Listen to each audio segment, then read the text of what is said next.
Carving at your wet bowl is straightforward and basically the same as carving a dry wood bowl. Since dry wood carving is well covered in a host of other online videos, anyone that wants long demonstrations of carving wood bowls using different tools can look at a number of those videos. However, notice as you watch those videos that they are carving to their design lines. We can't do that with wet wood in a standard bowl design. We carve wide of our lines when wet, and we'll only carve to our lines when we redesign the dried bowl 6 to 12 months from now. Here are the design lines for my carved interior for this large live edge tray. You can see the east-west circles and the tangential lines that connect them. The zone that is interior to that will be my carving zone. I've created transitions from the bark edge to the handles, maintaining a defined distance from my interior carving, and I then define where to place the handles measured from the carved interior. To reiterate, we're working on a flattened bowl blank with tops and bottoms parallel, and based on my top design, I start by cutting the ends to make them parallel with each other and perpendicular to the bowl's orientation. Next, I'll carve off the excess wood. Finally, I can now transfer the center lines to the bottom and roughly design the feet. That process has been covered in the preceding presentations within this series. I've selected this bowl to illustrate the process of the internal physical carving for two reasons. First, carving is carving. The tools used for digging at your bowl from wet wood will be roughly the same as for dry wood. Second, I want to illustrate a special case to carving to your lines. This live edge tray will retain a considerable distance between the carved interior and the bowl's outer rim, leaving for me more leeway to adjust the design for the project's warpage. At this point, I want to talk briefly about the carving tools, realizing that the choice of tools is completely separate from having a design protocol that permits you to flexibly design your bowl shape and have the initial and final designs be the same. Bowl carving tools generally fall into one of three categories. It may be helpful to first summarize those so that the suite of tools I use can be understood in context. These three categories are first, hand-powered knives, gougers, and chisels. Second are electric-powered gougers and chisels. And third, electric-powered rotary carving tools. Each offer a slightly different variation on the carving process and what it is that you can achieve. My work utilizes only the third category, electric-powered rotary carving tools like you see here. Given that every tool and carving apparatus has a body of video showing how they work and what they're good for, I'm not going to go into detail on how to manage the tools during carving.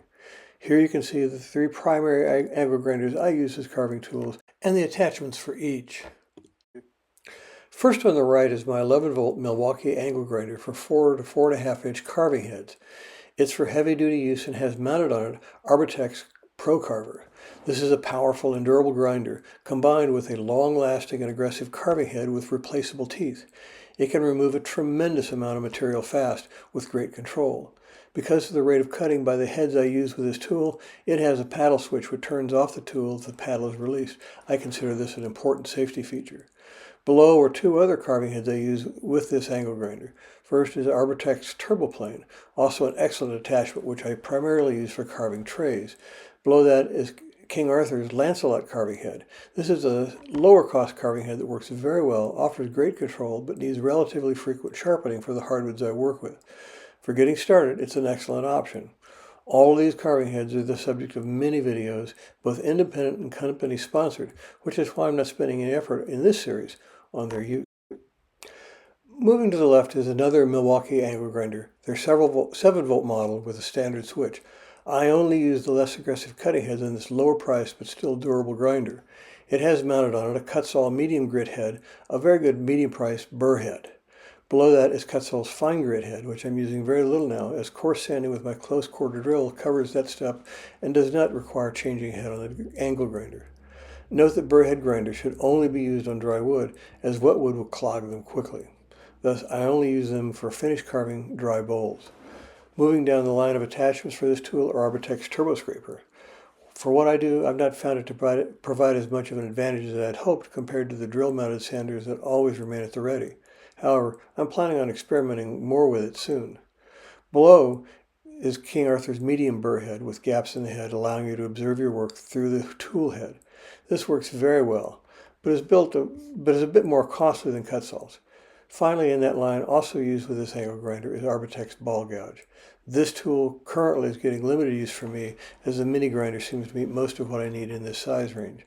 I know several people that use it actively and like it for smaller, specialized carving tasks. Again, check out the online videos for the information on how to use these and whether they might be right for you. Moving left, the last angle grinder is Arbitec's mini grinder with this burr head attachment installed. This too is a great tool to be used for carving in tighter zones and works with either the 2-inch Pro Carver shown in front for rapid wood removal or their burr heads. It's a complement to my larger diameter heads as it is suited for tight curves or corners, so it's a valuable addition to my tool inventory. The videos you will find for this tool focus on much more detailed and decorative carving than I do, but they will give you a sense of what you can do with it, maybe sparking your imagination. It's important to note that if you buy an angle grinder for carving, get a good quality tool made for hard work. I've tried several inexpensive models. Some of those experienced bearing failure before I could finish a single bowl. Additionally, I've experimented with other carving heads, some quite inexpensive. For carving, they're typically the wrong shape. Some are for cutting. Even though they talk about being suitable for carving, they're very difficult to use for true carving tasks. Additionally, when looking at burr heads for second stage carving, they need to be somewhat rounded to be useful in bowl work. The flat heads I've experimented with have all been discarded. To start carving, I find it important to first score the bowl's interior away from my design lines. Were this a standard bowl design, that exterior carving would also stay away from the design lines. With that scored interior line, I have 2 steps. First, I'll begin carving away from that scoring until I'm close to full depth, and only then begin carving more carefully to dig further into the sides towards my design lines. These tools carve fast, including intentional and unintentional movements. I enjoy rough carving fast, well clear of my design lines, which means that my quick and aggressive actions need to stay clear of my design lines.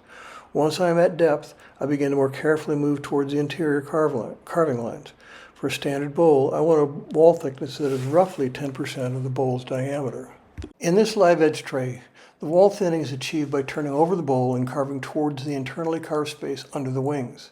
Note that when I designed the bottom, I also measured the width of the bottom from the center line to ensure that I stayed a safe distance from my internal carving.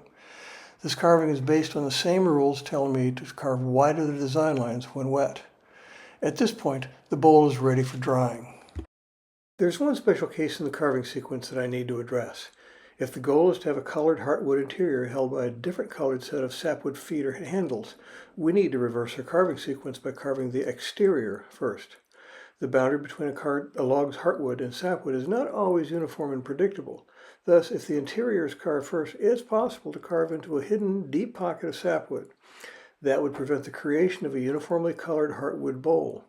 Therefore, with the bowl's handles and feet defined in the design stage, I rough carve the bowl's exterior to reveal a uniform surface of heartwood.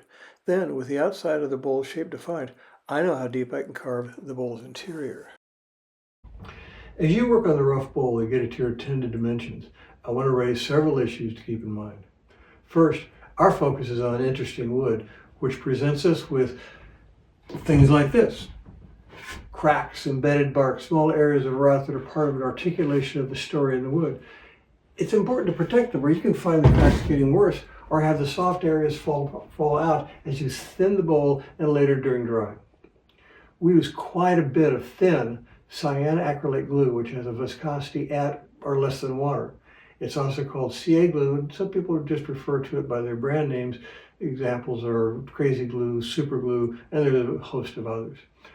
The thin versions will seep quickly into small, deep cracks and help stabilize them, and the glues can be applied to impregnate sawdust-filled voids or zones with soft wood and bark, making them solid and workable. Watching bowls as they dry will alert you to growing cracks or soft areas become unstable. You can impregnate them before they fall out.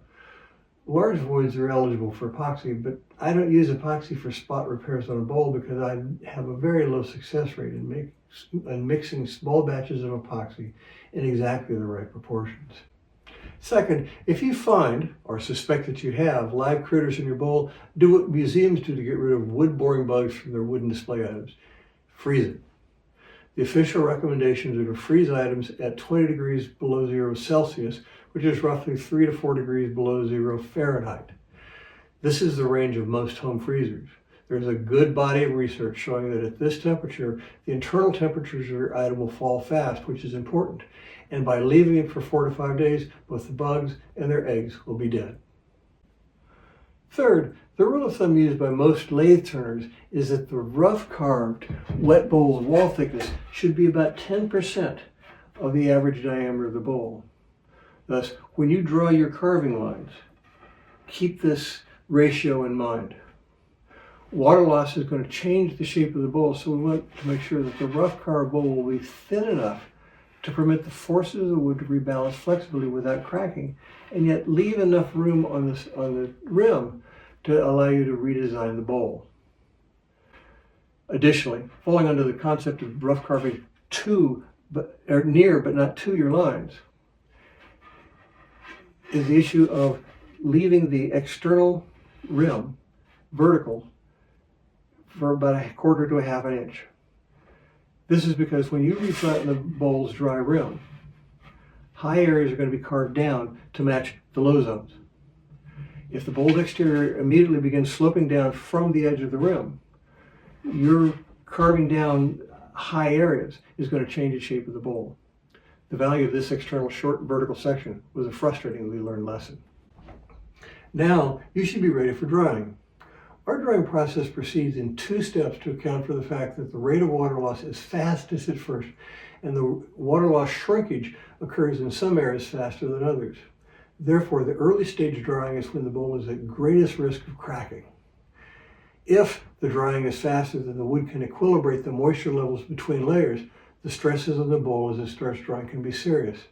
Our first stop in drying is a slightly cool area with moderate humidity under our house to permit the drying to commence slowly enough that the bulk of the deep interior moisture has time to migrate outward to replace the bowl's moisture being quickly lost from the exposed exterior. Sometimes I will use a paraffin-based paint such as Anchor Seal on brittle wood species like this acacia, the loquat here, some oaks, and madrone. I'll paint the inside and the outside of the bowl's end grain where the water loss rates are the highest. The bowl will remain in the slow drying zone for 3 to 12 weeks after rough carving to permit a stable transition before being moved into this interior drying zone. Once we move the bowl to our drying closet, we expect we'll have another 12 to 40 weeks before the bowl is actually dry and stable. We determine when a bowl is ready to bring out and is dry when this postal scale, measured in grams, tells us that the bowl is no longer losing weight. It's the same process used by many lathe turners. When dry, the bowl is now ready to be redesigned for final carving. That's the next installment in this series. I'll see you there.